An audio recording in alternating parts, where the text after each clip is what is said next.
welcome back to the Am I Successful Yet podcast. Today is episode 8 of the 40 series, and I am bringing you the guest episode with Bianca Bowron-Cuthill. And Bianca is this amazing human that I met through Lawland when she was the country manager of Smokeball. Today, she is now the CEO of an amazing organization that she is going to talk about in this episode. So you should 100% listen along, but she literally changes lives. So day 8 of the 40 series, my lesson for today is twofold. One is that you can meet amazing people if you just smile. That's 100% what I did for Bianca, and we are just drawn together like, I don't know, moths to a light, or whatever that means, one of those sayings. And the second thing is, you don't have to be dressed in drab grey, not colourful clothing to be serious and be taken seriously in really important roles that you hold. And Bianca is living proof of that, and we are living proof of that together. That's probably another reason why we're drawn to each other. So thank you, Bianca, and I hope you enjoyed the episode. This is day 8 of the 40 series, 40 lessons from my 40 years in 40 days.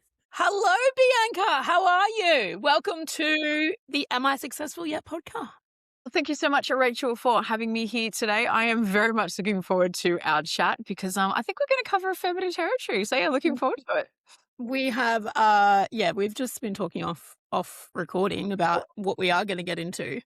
So for everyone that doesn't know Bianca, I met her as the former GM and country manager of Smokeball. But now she is the CEO of a company called Innowell, and she's going to give us a little bit of information about those pivots and how those things have happened. But she's just an all-round great lady, great girl boss, bit of a fangirl. And so I'm just really excited to have you here. So here we go. Oh, here we go. I'm looking forward to this. No, it takes one to know one. So you and I have always sort of gravitated towards each other. So here we are. So let's go. I think from the colour, right? I think that's the thing. We did. The colour definitely. Right to stand out. You know, I think stand out for the right reasons. We always stand out for the wrong reasons, but I think standing out for the right reasons, absolutely. There was a mutual attraction and affinity there for sure. Well, and I think because we're both we met in Lawland. And it's like we're kind of gravitated towards each other because if we're in some sort of bright clothing, it's like, oh, wow, you're at a legal conference and you look like that. That's cool. So it's like this natural attraction. Let's be friends. The things that you're up to at the time. But, you know, I agree. Color I think I was running a law firm when we first met. You were. I think, you were doing immigration. Like you have also had a very interesting journey since that time. So the world moves on. The world continues. But here we are. So it's the main thing. Yeah, we're here. So the most recent pivot is the Smokeball to Innowell. Yeah. So let's talk about that because I think my first question around this, and I kind of mentioned to you earlier, was how do you know? Like you went from a country manager to from country manager / GM to CEO. It's a very senior kind of executive level to be playing in. How do you know that you're ready to go, or is it the right time? And how do you pick up that next opportunity? Yeah, it's an interesting one. I think it's hard because I've had 26 years in tech, right? So, and I've had different industry experiences in that time. So, you know, having spent really 4.5 years in legal tech, loved it, met amazing people like yourself and so many other, you know, incredible human beings. And so it was actually a really tough decision because I remember really sort of thinking about probably 6 months before I sort of made my sort of decision that now's the time. First came into Smokeball. Smokeball was a smaller organization and we were really clear on what I wanted to do, what we needed to do to ultimately build the business. Yep. And I've always had this philosophy of like, leave something better than you found it. So that's just who I am. If you can come in, I love that. Early career stuff, I felt like I was cleaning up things. But as I got older and more wisdom, more experience, what I realized maybe this is actually what you're good at in terms of transforming and building businesses. I love that. With Smokeball, that was exactly what we did. So, you know, I worked really closely with Hunter, the CEO, who's an amazing, incredible human being. Shout out to Hunter. Because I think you've got incredible people around you and you can build something together. It actually helps make that decision when you do need to step away that I've left it better than I found it. I've set it up so that this thing is actually now running to a certain extent independently and without me because you're sort of you're removing yourself from being like central to how you run a business because you've got, you know, you've professional leaders who know what they are doing. Over the years, I've built and brought in really amazing talent where each leader was an expert in what they did. And then that just created this amazing culture that, when I look back on it, I kind of go, wow, like taking that business from like 3 to 30 million in the ARR over that 4.5 year period is incredible. Yeah, But what which was amazing, right? from a growth perspective, yeah, like couldn't be happier in terms of what we built. Yeah.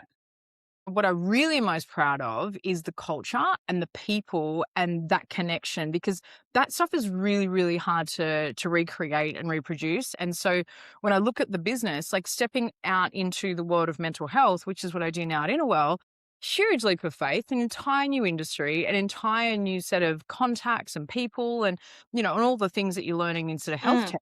But I look back at that and go, I was ready because I'd left everything in a really good state for the Smokeball team to now just take it and just keep growing, just keep scaling. Don't lose the essence of what makes you amazing and special. But now I'm gifting it to someone else to put their spin on things as well, which I think is really that's where they can add their value. And Yeah. so where I think it gets tricky though is as you're sort of saying, it's like, when do you know? You never know, right? And I Yeah. think Okay. and I sort of say this, I've seen this in a couple of different roles and different people. I think every time you step into a new unknown, you're often asking yourself, oh, I made the right choice. Like, oh, what was it? Yeah. What am I doing? Oh my God. Yeah. Well, you're in your comfort zone, right? And ultimately, Smokeball for me, because of what we built, it got to that beautiful stage where I was like, I feel good. I feel good about what we've built. But for me, I wasn't stretching the way that I knew I wanted to continue to stretch in my career. Yeah. Okay. Yeah. And I think when you've got great supportive leaders, which, as I said, like, with someone like Hunter, who, I'm still in touch with today, it's a beautiful sort of relationship that we've all maintained and continue, which is rare when you leave an organization. I Yeah. still do a smoke baller every other week, which is also really lovely. I really love that. Is that it means that when you say to them, hey, like, I've got some good news and bad news, I'm taking my next step. When they go, oh my goodness, I'm so happy for you. This is an amazing opportunity. That's what you want. Like, because then you don't feel like you're letting people down, but then you go, yes, I know I'm doing the right thing. And this is my next. Thank you for like being that support person. Yeah, exactly. But that's a culture that you create, right? As in your role, you got to create that. You do, but I think it depends. But I've had situations in my career where that doesn't always go so well, right? So I think it comes down to the quality of the relationships that we build in the workplace and ultimately and the workplaces that we're a part of. And recognizing that sometimes people take that as a personal thing. Sometimes people can see that it's part of your sort of growth journey. And I think when you realize that you've got great, talented people that you're bringing into a business for a period of time, not everyone's going to stay forever. Some people will and some people won't. But if they can if they can be a part of your story and you can help them along the way and you're adding value, then when that time comes and that natural chapter closes, when they can, sort of have you wish you well and celebrate you, or you've like served your purpose. Like you've been like, all right. Yeah, but it's like graduating. Like that was a phrase I used a couple of years ago. It's like you graduate from, year 6 to high school. Then you graduate from high school to university. There's all these sort of graduations that can happen in life. And so I think you can frame these things as negatives or you can frame these things as positives. And at the end of the day, we're all doing different things and wanting to try out new experiences. And so, for me, the role at Innowell was an amazing opportunity to sort of step into and to stretch myself again ultimately and get out of my comfort zone. So and to give it a crack. Give something new a crack. Exactly. Yeah. So and it's still tech though, right? So you've still got that totally background, which is good. Yeah, agreed.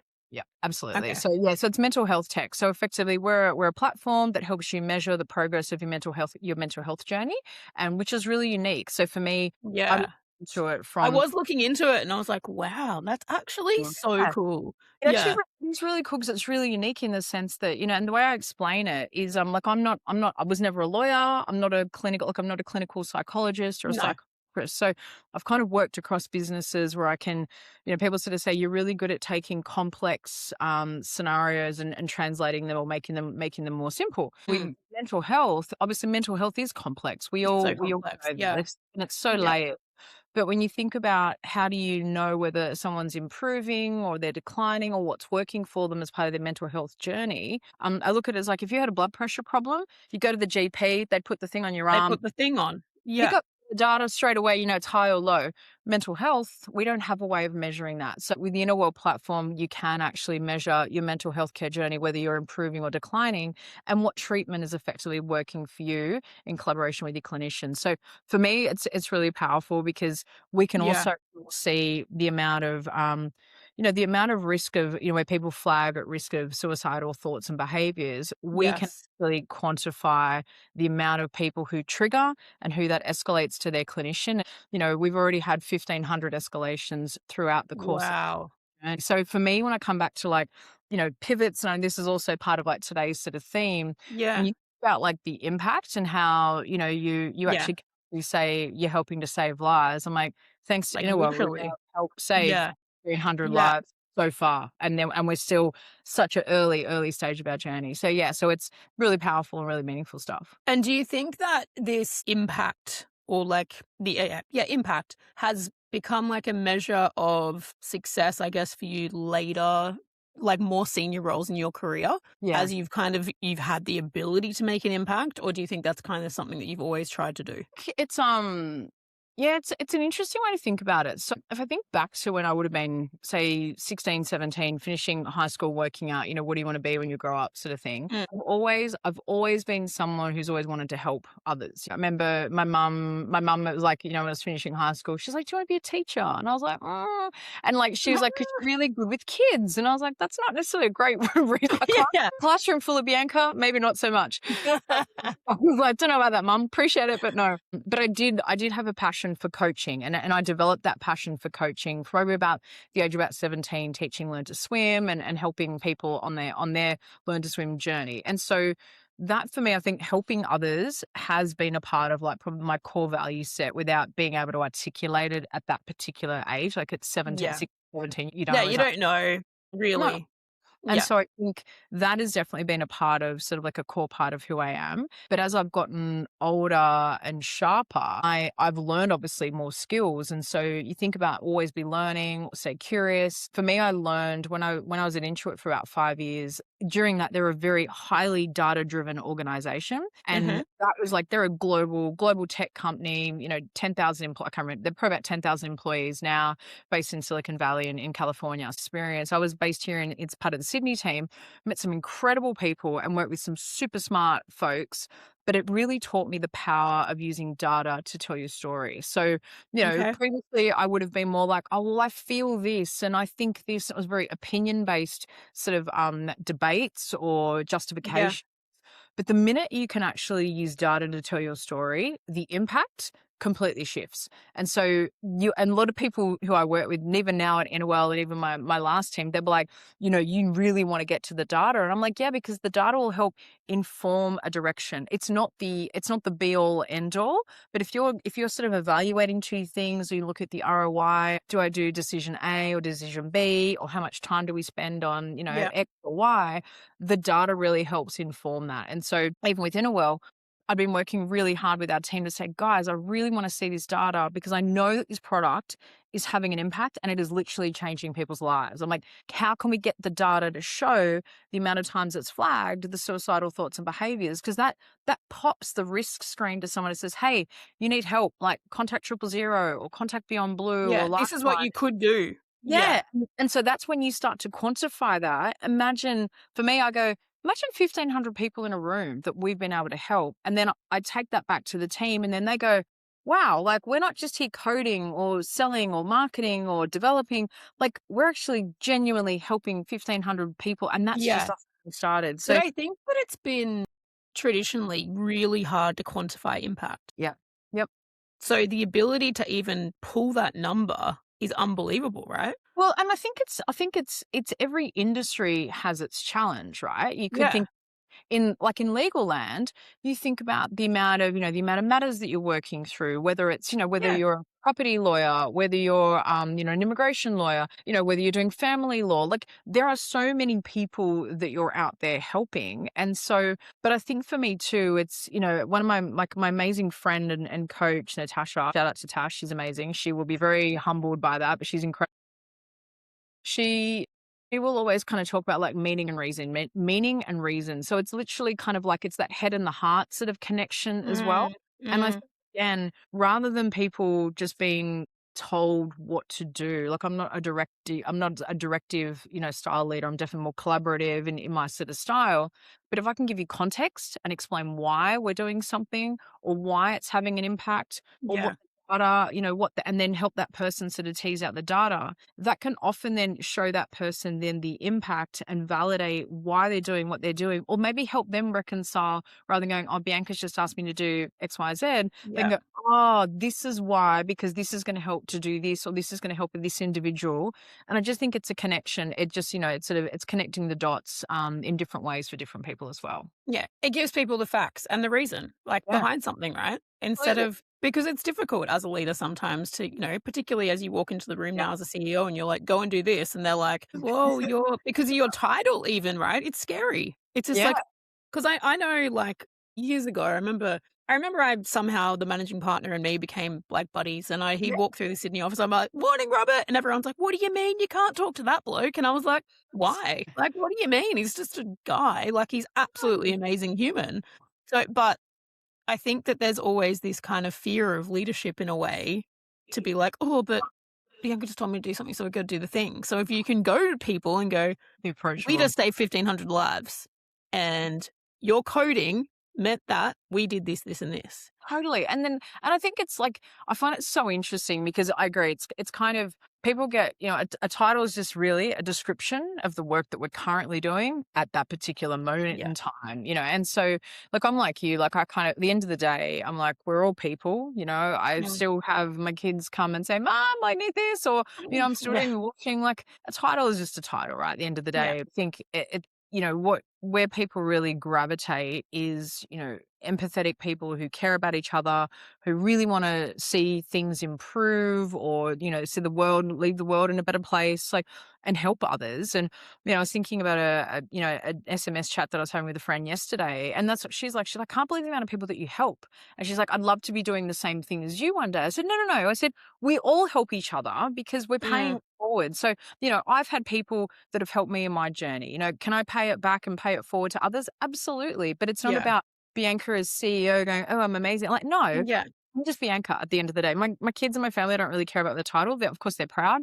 But at the end of the day, like, Bianca is still Bianca. And I think that's Bianca is the human first before she's anything else. Exactly it. Yeah. So, because without the good people around you, it doesn't necessarily open up those doors and those opportunities for other roles as well. Because, I think I'm a big believer in karma, and just at the end of the day, be a good human, and the rest of it will start to take care of itself. Do you think that you have developed this belief, or this is something you've always had in work life? I think as you experience different things, I think we've all had different experiences in our careers, and I think you just learn from it at the end of the day. Yeah.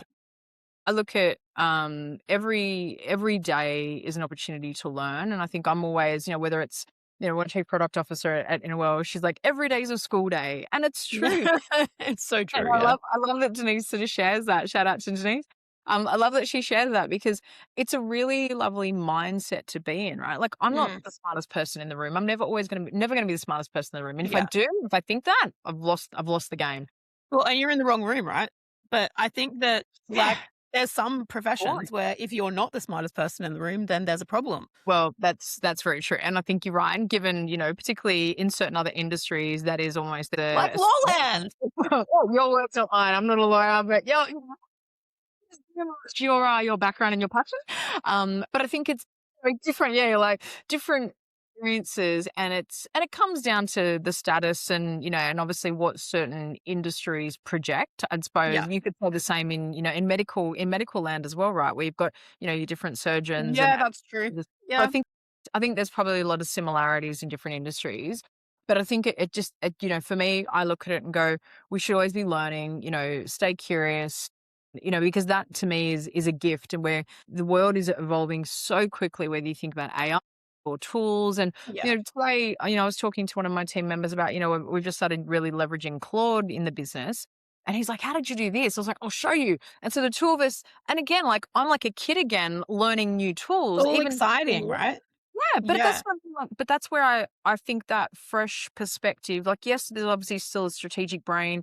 Yes, there's still a thought process and plans and playbooks and how you want to do these things, but it's not Bianca sitting in an office go, well, this is what you're going to do and this is what you're going to do. I'm like, hey, let's do this together because you might have a better way of doing that, and then I can learn, and then together we can sort of collaborate and build upon ideas. And that's what I think it takes coming back to like, have I always had that mindset? Probably, but I think it's just become more refined as I've gotten older, and it's more fun. Like, it's more fun Yeah. doing it with team. It's more fun doing it with other people. So the more you can collaborate, I think the better the ideas, the better the outcomes. And ultimately the more fun we should have, as we're going as well. Yeah. And I guess we're spending so much time at work, right? Like, why would you not make it fun? Totally. In a Like, way. it's, as I said to our team, I say, if we're not having fun, we're not doing it right. Yes, we're in serious context of mental health, but we can still have fun.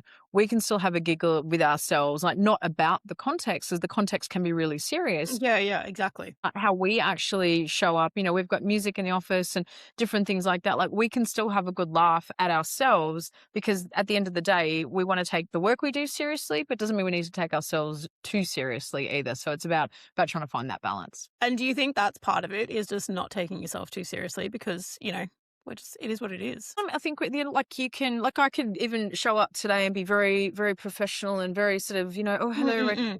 to meet you today. And then you would call BS. You go, B, this is not the Bianca that I know. Like, Like, hi.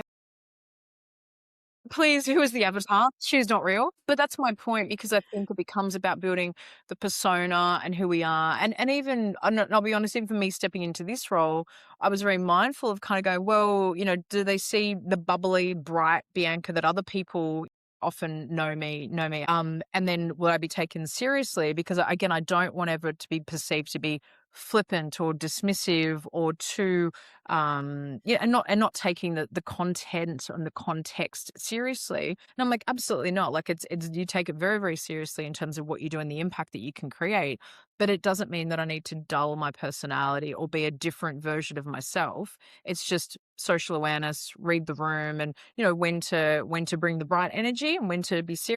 And I think that's just something, to me it's common sense, but I think you just evolve that as you get more Read the more and more room. experience. Read the room based on those experiences. Absolutely. Yeah. And I'm glad you brought up the color journey, because we kind of talked about this before. Do Background you color. think? Yeah, yeah. I Ta-da. also had pink glasses on, You but like match. I they was did gonna it. say, yeah, you're Yeah, matching my there's a background. lot I'm like, going on. The color thing. So I know Mhm. that obviously coming from Lawland, the journey of the happy lawyer, happy life Yes, kind of I do. Yeah, vibe, I love the that. movement, So if you cool. will. And I Yeah. think had I dressed and showed up in the way Mhm. that I dress and show up in my life now, when I first started in my career, like 17 years ago, whatever it was, I wouldn't have felt comfortable. Yeah, wow. Yeah. And I would have felt like I don't fit in. Mhm. Do you think that this whole allowing, like, because, now leaders like yourself can wear what you want to wear, and you can turn up as bubbly Bianca, and Yeah. you can have color in the background, and Mm. you can wear a green jacket instead of a gray one. Do you think that that is something that's developed throughout your career as well? Yeah, Or I have you just been like, you know what, this is me, and just it's a good let's question. just do it? I think it's probably, look, I think it's probably a combination of factors, right? I think that I think everyone talks about like pre-COVID, post-COVID, right? So I think Yeah, yeah. Different pre-20, worlds. it Yeah. literally was. And I think part of it was probably, I think that's where it's probably opened the door a little bit for people to go, well, I'm not going to be sitting in my lounge at home in a full suit if if I'm in lockdown and all that sort of thing. And so Yeah. I do think that started to change the expectations of others and what was professional and what wasn't professional attire, if that.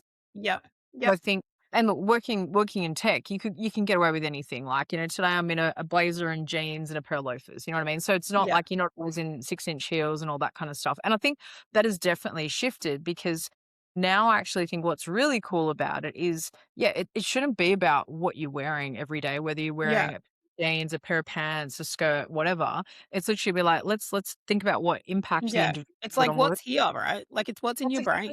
shouldn't matter what the window Yeah. dressing, provides. Like, what is Bianca actually saying, doing, feeling? What's she actually trying to convey? Have I look like I've just got out of bed? Well, okay, no. Like, you got to have some sort of, semblance in terms of, Bit of being decorum. respectful. Yeah. But even decorum, it's like half an effort. But that's my point. Like, I think I do like the fact that, as I think society's evolving, people aren't, the stigma's not there, I think, to what it was, where it was like, oh, well, if you went in a matching suit and she said everything was grey or black or what have you, Yeah. from Bianca was way more corporate because that's what I felt that Yeah, I that's needed what to that you had dress. to do, right? Yeah. Whereas now it's like, you show up at a board meeting, obviously make a bit more of an effort, client facing meetings make more an effort. But at the team, from a team perspective, they're like, that's just be like, that's whether I'm wearing, jeans or pants or dressed up, Yeah. it shouldn't really matter because the meeting will still be the same meeting and the conversation will still be the same conversation, regardless if I've got high heels or a pair of trainers on, put it that way. Yeah. So, do you think you've ever not gotten an opportunity or been kind of put in your place, for want of a better word, because Right. of the way that you dressed or showed up? Like, do you feel like you've ever dulled yourself?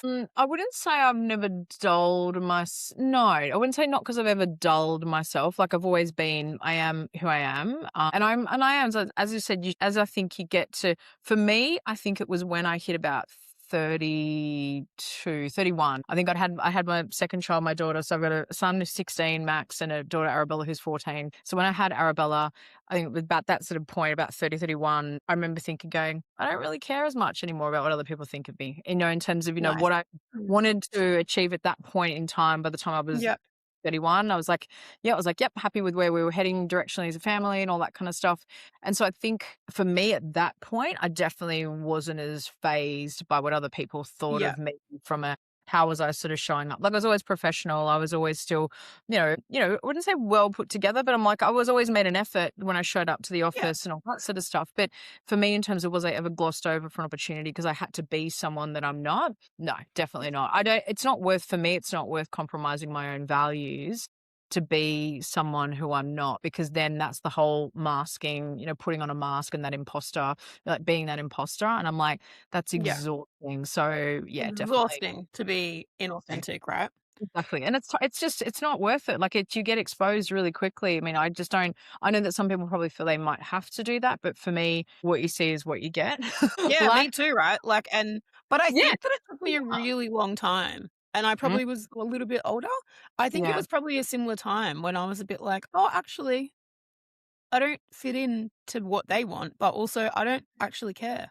But I So, think it extends to like your friendship circles, and it's like yeah, it crosses for me as I've, like I'm 45 now. So as you cross through, like you cross through all these different sort of phases, like the post high school phase and your 20s and your 30s and then yeah, your 40s, like, you think about like your circle becomes smaller because it's quality over quantity. And I think as you sort of, you refine and you work through who are the people that give you energy and who are the people that you really want to spend time with. Like I've got my core group of friends and they're there for a reason. They add so much value to my life, both professionally and personally. Like I've got my groups, and I yeah, love that. I think that's part of it too. Like as we evolve as women, yeah. we sort of are more selective with where we want to put our energy, and then what we obviously get back in response to that as well. And do you think that's a flip from like people pleasing to just like, actually, I'm gonna do something for me? That's kind of that. Yeah, Yeah. I just think it's really like you look back to how I look back to how I would have been in my 20s and what I was really focused on. Like my husband and I, what we were really focused on. And there's always a piece of wanting to sort of fit in or people yeah, please, or you're doing what's expected of you, whether it be socially, professionally, family, whatever the case may be. And as I said, as you sort of work through that, you kind of go, no, like I'm happy with this I'm decision. And cool. I'm cool this with this. good. Yeah, Like you can't do everything, but I think you've got to make the decisions that are for the best of where you're at in that particular point in time in life. And that's the kind of like coaching I give to my kids. Like I think of my daughter's in year 9, and year 9 was a really tricky year for me as a kid, and she's going through something similar.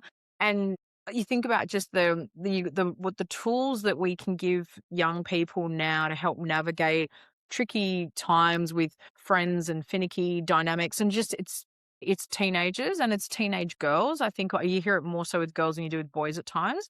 It's not yeah, bull. It's just the dynamics is the easiest way to yeah. describe it. I think through that you go, yeah, like how do I help Teenage God? girls are mean.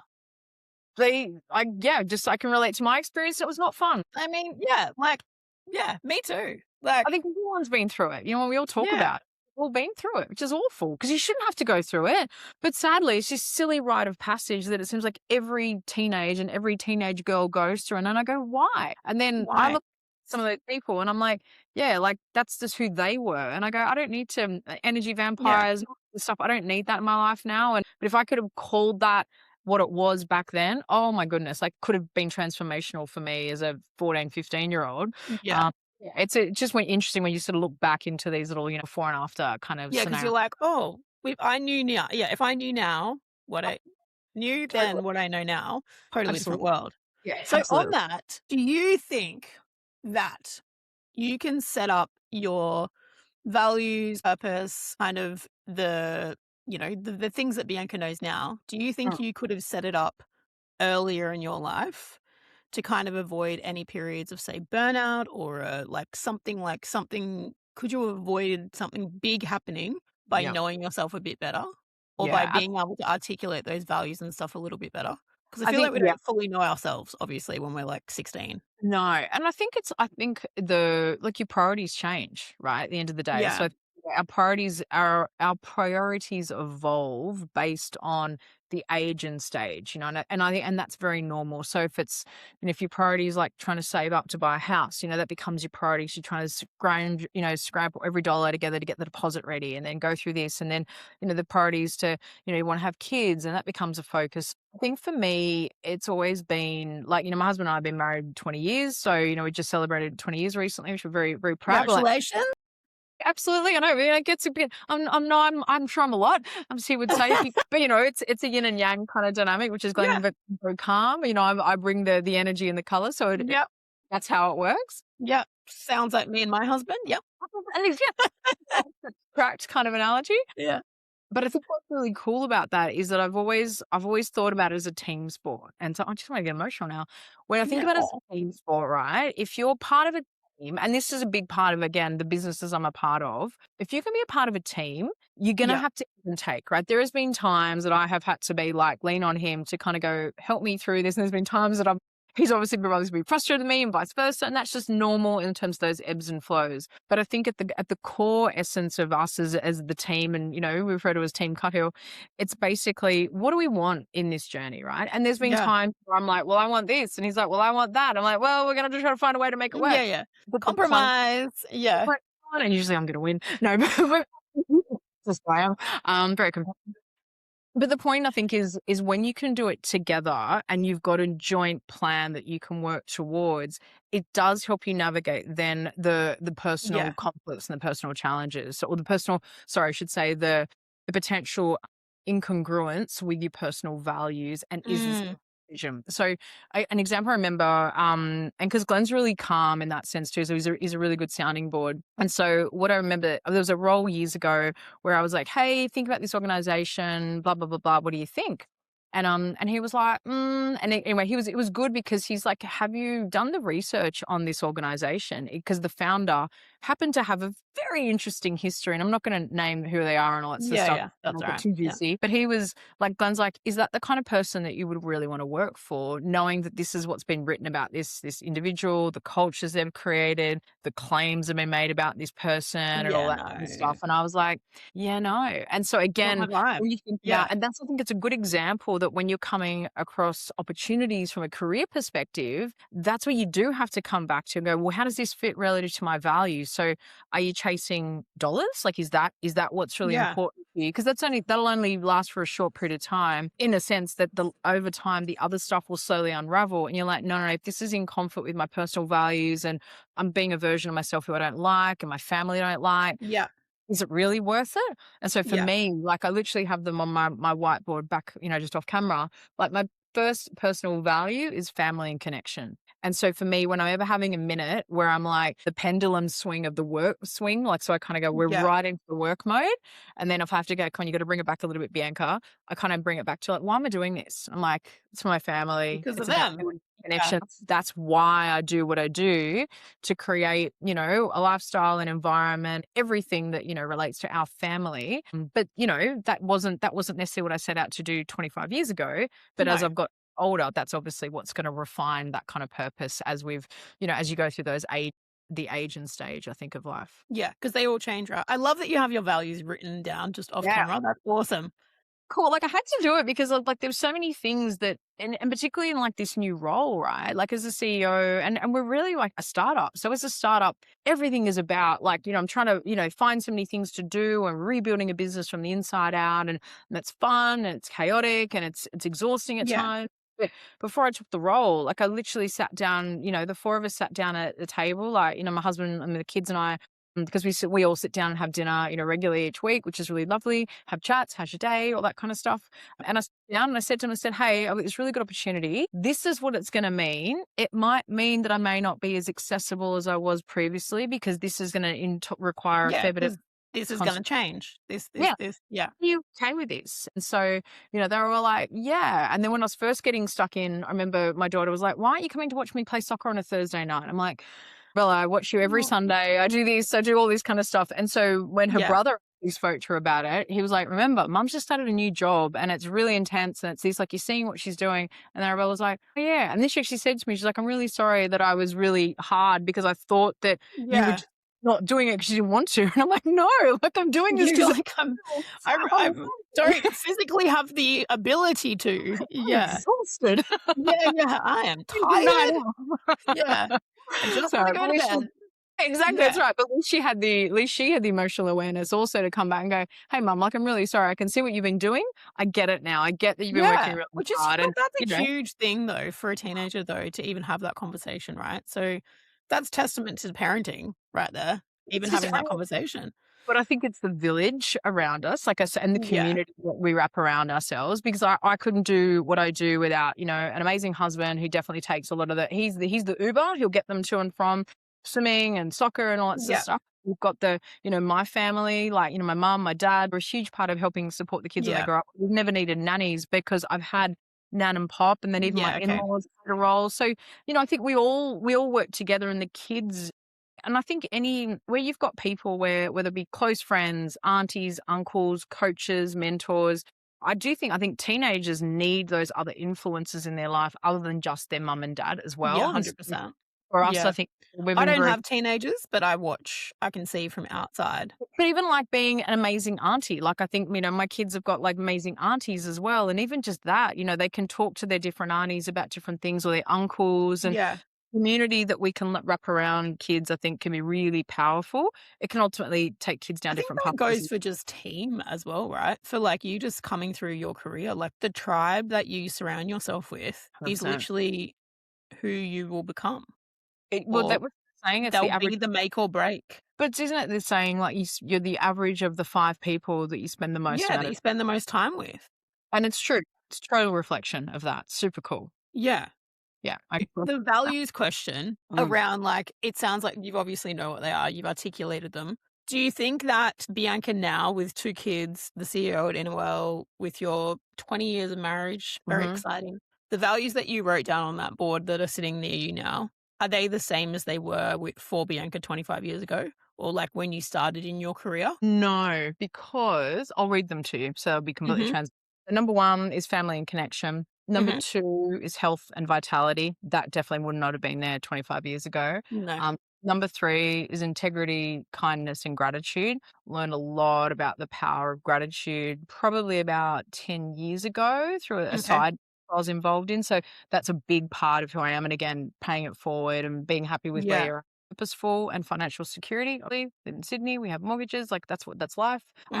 Finally, contribution and helping others. And so I would definitely say that it's become a lot more the being able to help others and coming to conversations where I can sort of think about where is their kindness, where is their gratitude, where I'm able to sort of, give back, for lack of a better sort of phrase, I think just comes with sort of getting to a certain stage now in my career where I can go, like I can make time for having coffee chats with people or mentoring up, being available. Then, I think when in my early career, I would have been very much focused on like, go, go, go, like get to the next stage and what's the next promotion, what's the next this, and climbing the corporate ladder, because that's what I would have been, I was Yeah, well, you were looking for mentors at that stage, right?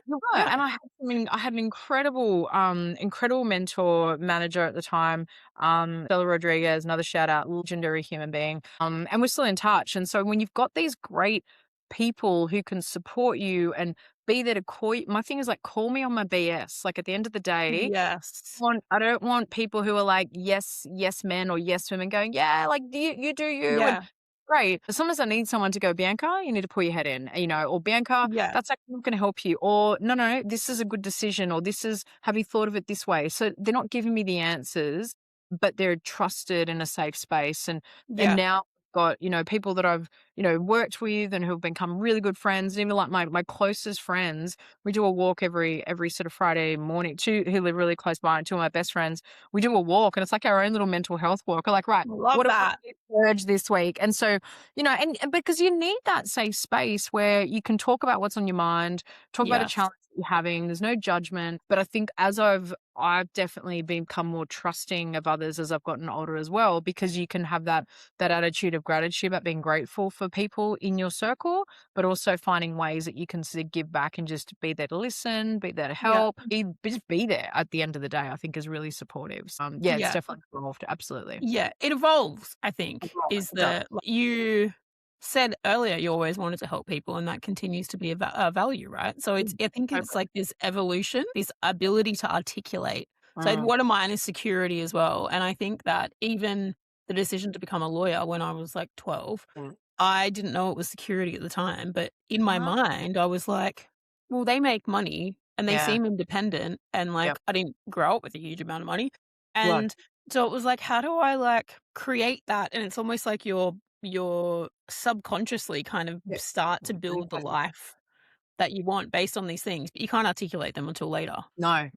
And I think you've always got to go. It's like you've got to go through it to then be able to Yeah. articulate it and experience it. Like I was the same. Like my mum and dad worked multiple jobs. My mum had ran a swimwear business at home that we ran from the garage, and she worked, Yep. she worked school hours. My dad had multiple jobs. And you think about just the I would say the work ethic. Like that's one of the things Yeah. I think about that as kids, we pick up as you said, even 12-year-old Rachel, you would have absolutely had that work ethic instilled in you at that age about what it And be. that's what you do. Yeah, because you're Yeah. just watching and you're mirroring what's happening around you. And so again, I think if you can pick up on those cues, like at the end of the day, that's what I think about with my kids. I go, whatever they do career wise, that's up to them, right? They're gonna have options, whatever they decide to do. Yeah. They pick their own pathway. But I'm like, as long as they've got the work ethic to know that nothing's ever given to you, you've got to work hard for it. Be a good human. Don't ever be that person that, you're kicking someone while they're down. Help them, give them a hand, help them up, be that safe space for someone if that's what you can be for that person. And have them grit, the resilience and the determination to push through when life does get hard, but know it's okay to ask for help as well. You don't have to do it alone. I think those characteristics, I think that's the difference between like our generation and their generation is that you just push through.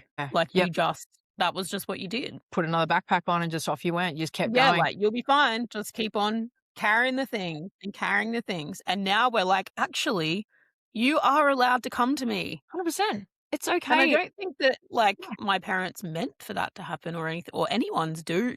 But like that was just a thing that happened. And I think I did it like I went to a course years ago, and it was something that was really interesting because I think it's kind of like reflecting on that, as all of our parents and even their parents, they ultimately all want the best for you. That's just part of the way we show love. That part of it is given, but it's also they're helping you with the best capacity and the tools that they have available to them at that time. Like exactly. none of my family had even been to university. So when I first went to uni, I was like, I'm like, really? It's like now it's normalized. But you think of there's so many. Well, same, yeah. I was the first person to as well. And like it was like, whoa. whoa.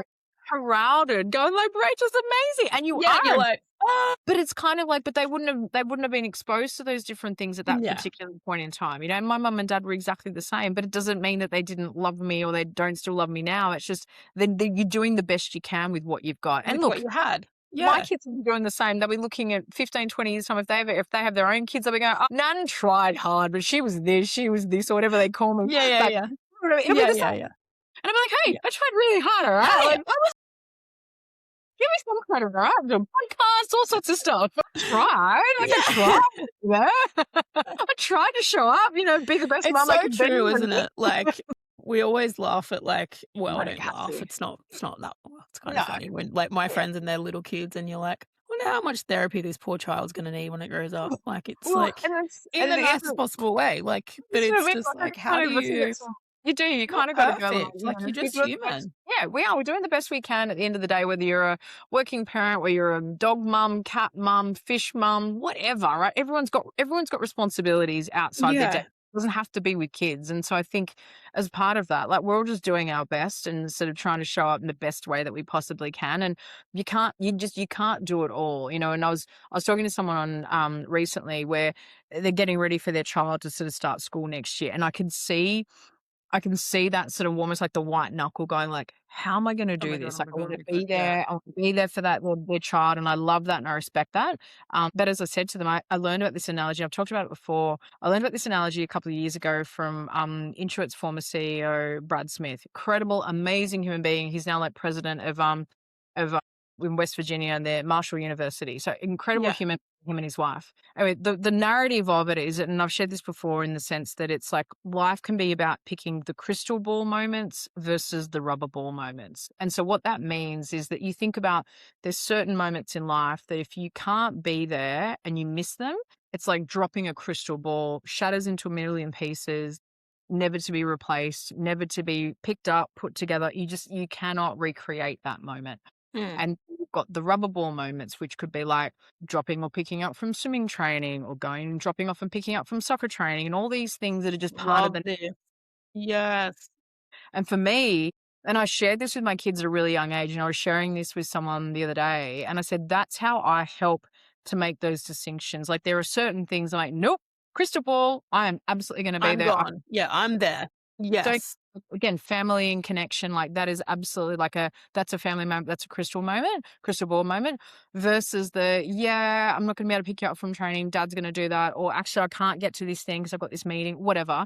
And I've Yeah. explained to the kids, and my daughter was saying the other night as she was listening to this conversation, she's like, you know what, I get it, how mum and dad have to make these trade-offs. But Yeah. I would much rather quality conversations that we have at the dinner table when mum and dad are present and we're having great conversations and time, whether it be holidays or just the day to day versus a transactional relationship where we all hate each other, we don't communicate, or we're like Or ships you're and like in a meeting and you're picking them up. You're like, I am picking you up, but I don't have time to talk to you or communicate Exactly. with you or be Yeah. anywhere near you. Yeah. 100%. And so I think if a 14-year-old can reflect on understanding there's trade-offs, can reflect on the fact that it's quality, not just quantity, but that has a much better impact on her as a human being, and therefore Yeah.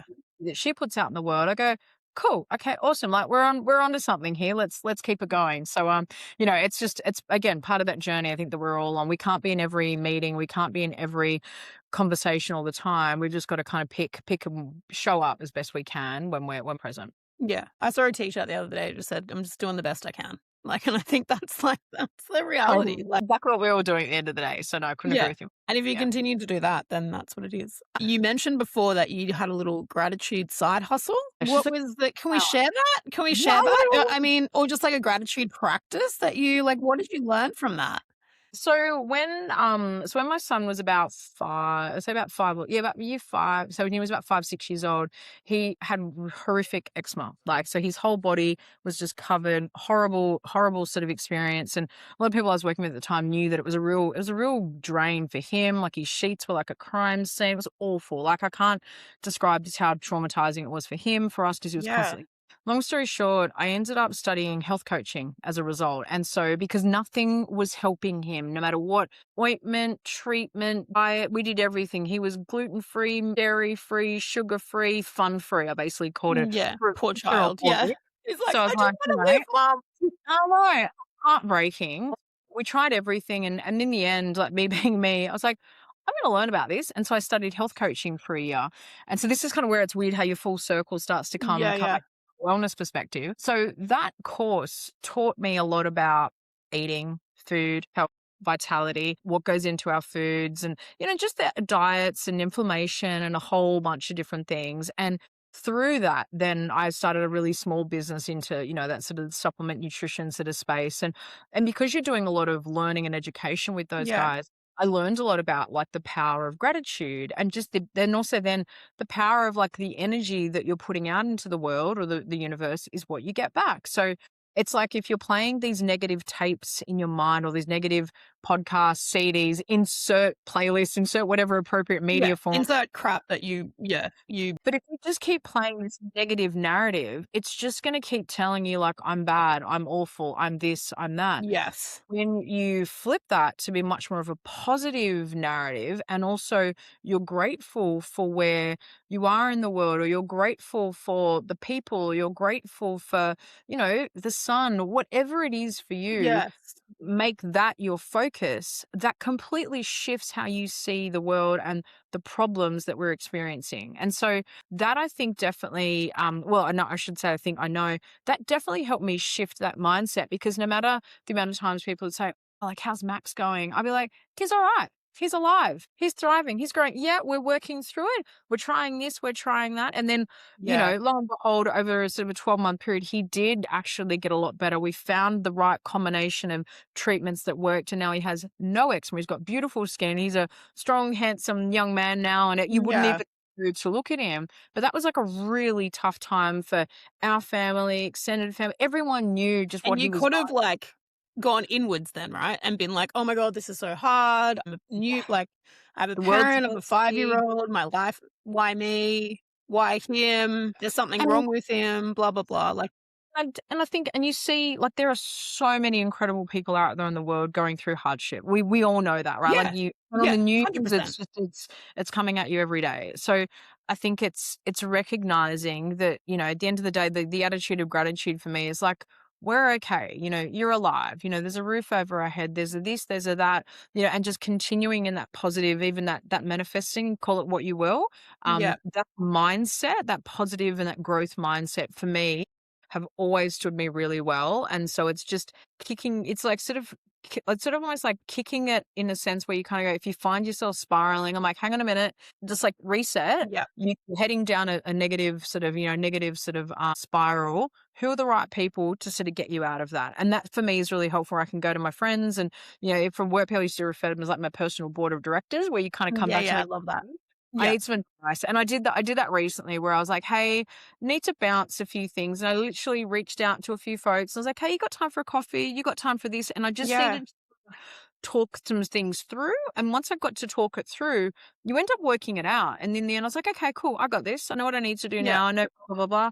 And it was amazing. But it was also, I shared that challenge with them rather than trying to internalize it. And so it was a combination of gratitude for the people in your circle and the opportunities that we have. I think being knowing it's okay to ask for help and go, hey, I need some advice for this particular scenario, but also making sure that I keep that growth mindset rather than sort of really spiraling for that negative mindset, which happens to all of us. It's just knowing when to check it and when to. I think you just the more it does happen, the more you know the signs, right? And you go, oh, that's about to happen. Yeah, I need to get myself out of this. Yeah, exactly. Like people like go for a walk, go for a coffee, go and talk to someone. Like everyone's got their thing, and and everyone goes through their forms of, everyone goes through their forms of whether it's whether you call it sort of a burnout or whether it's a breakdown or whatever the case may be. Like we all have that in different ways, to different degrees, I suppose, is probably the way to think about it. But it's recognizing it and having people around you to go, hey, like, do you need to go? You're okay. Oh, you're all right. Like, can I help you with something? And I think that's really important to have those people in your circle for that reason as well. And how have you decided who those people are for you? Like your trusted advisors, like your little mini board of directors. Yeah. They naturally appear, or do they do you decide? There's no formal interview or selection process. Would you like to be on my formal board of directors? Rachel, to be honest, it is an unpaid position, everybody. I don't apply. No, I'm kidding. I think I think it's having that safe space of people that you Yeah. trust. And so, I think of I can think of like people who over the last, I probably say more so probably over the last sort of 12, 10 to 12 years, where I can kind of go, that person I really trust. I respect them most importantly as a Yeah. human. Not about what they do professionally. That helps, but it's not just about what they do professionally. Do I respect them as a human being? Do they have similar sort of values? Yeah. Are they a good human at the end of the day? And therefore, like, who am I taking, advice from? Are we aligned from that sort of perspective? And therefore, then too, like knowing that if I picked up the phone, I hadn't spoken to them for 6 months, they wouldn't be like, what's she ringing me for? Why They'd be like, yeah. "Hey," and I'd be the Yeah. same. If someone reached out, I'm not going to be like, what do you want? Like, why are you reaching out to me, Rachel? Like, that is not. Yeah. A bit like when I reached out to you on LinkedIn for the podcast Absolutely. episode, and you were like, yeah. And I was like, oh my God, she said yes. Like, of course I'd say yes, of course. It's you. And of course I would. But that's what I mean. Like, I think that positive directors are people that you respect, you resonate with, you know that they're not just yes people. And that's the thing. That's what I said, calling you on your BS. And the Yes. Yeah. why they do that is because they want what's best for you and you want what's best for them. So it's a mutual sort of, again, the gratitude piece, right? Like, I know I want nothing but the best for my friends and the people that are around me. Like, that's Yeah. just, if you want something else for them, if you want something worse for them, like, why? Who am Right. I as an individual? Like, that's a competitive thing. I'm like, no, I don't compete with my friends. Yeah. Like, it's not about that. So I think that's also a piece that when you feel like you're not in a competition with your friends because you want everyone to be happy and happy, safe and thriving, that's when I think that you've really, really got that core You've group got of your tribe. exactly. And that I think that definitely takes a little while to sort of work through. But yeah, like I'm stoked that I'm been able to sort of, curate that, for lack of a better term now. Because yeah, those people they're so important to me and they add so much value. I don't need to see them every week. I don't need to see them, speak to them every day. They're in my world. And I love that. Yeah. I love that. Mm. This has been such a great conversation. Oh my God, I'm so excited. You cover so many topics. We have, and lots of things we didn't think we were going to. So I love that. I have a final question. So Sure. the people that will be listening to this, because am I successful yet? Yeah. Seeing those career pivots and life pivots through rose-colored glasses. If someone's kind of on the bottom of the hill right now and trying to get up and they're not feeling great about things, what would you kind of give as like a good piece of advice where you can just be like, you can come out the other end, and pivots generally do lead to whatever new version of success you come up with once you get there? Oof, that's a big one. I think for me, like the am I successful yet? Sort of, the big sort of cool question. I think it's going to be relative to everybody, right? Like, is successful yet meaning I have no mortgage? Is successful yet meaning that I've landed my dream job? It's relative for everybody depending on where they're at in their role. I think we all effectively have someone to answer to. Like, I still answer to a board, so do I feel like I'm successful? I'm still going. Was I successful in my last role? I like to think to a point. In the end, yeah. But now I feel like, am I successful? Like, I know what I'm doing. Yes. Do I want to be doing more? Absolutely. Like, that's that growth mindset sort of kicking in. So I think the am I successful yet piece, it's always relative. And I think for individuals, it's going to depend on where you're at in your growth journey or your career journey. I think that's probably the first thing. Second part of the advice aspect, though, that I share is that you have to be comfortable with being uncomfortable, if that makes sense. So but nothing, and the other phrase that I have, the flip side to that is like nothing good ever happens in your comfort zone. So you've got to get out of your comfort zone to get uncomfortable with being comfortable. And so being able to recognize that through our careers, things are never static. We've all been through redundancies and all sorts of scenarios, but recognize you can't control what you can't control. But what you can control is your mindset. You can control how you show up. You can control how you add value in an organization. And so if there isn't ever an opportunity where you can take on that stretch project or you can help someone else out with something because it means you're going to learn something or you're going to learn a new skill, you're going to show up in a really positive way in that organization. And they're going to remember, that Rachel, not only is she a good human who loves color, but she actually adds value because she's smart, she's easy to with, she wants to learn and she's adding value. They're the kinds of people that people go, yeah, actually, like the next time something comes I want up, you around. Rachel, can I help with this? And that philosophy, I think, should be I would love to see even like young people, if they're starting out in the workforce, think about that, right? Because it is hard, and AI has changed a lot of things for a lot of people. But at the end of the day, we still need human connections, human relationships, and people to collaborate together to work to, deliver projects, deliver for clients, whatever service, you're ultimately working on. And so I think if people can kind of maintain that as the core, going,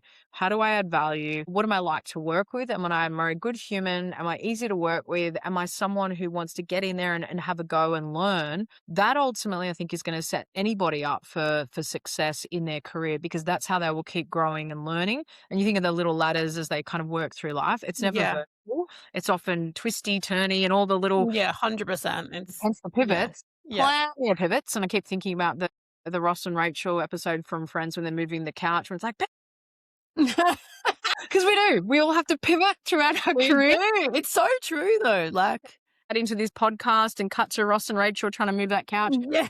But that's my point, right? It is about the pivot, and the pivot's where the fun happens though as well. So, nothing's ever linear. Go through the twists and turns as you go, but think about the learnings and the lessons. And if you can really focus on the growth mindset that's going to take you on that journey, the rest of it, then it's what you do with it and how you put that into practice ultimately. So, yeah, plenty of opportunities out there for people. So it's just I about think it's like this thing of like having some sort of faith that there is growth on the other side, even though it feels shitty right now. yeah. Like There's always moving forward the is sun, hard.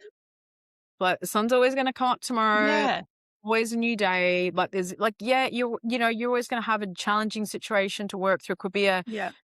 personality clash. It could be a challenging boss. It could be a different dynamic. Like, there's always something. Like, nothing's ever perfect, and anyone who told you that, they're lying. So there's always something. Like, they're like, 100%. 100%. Yeah.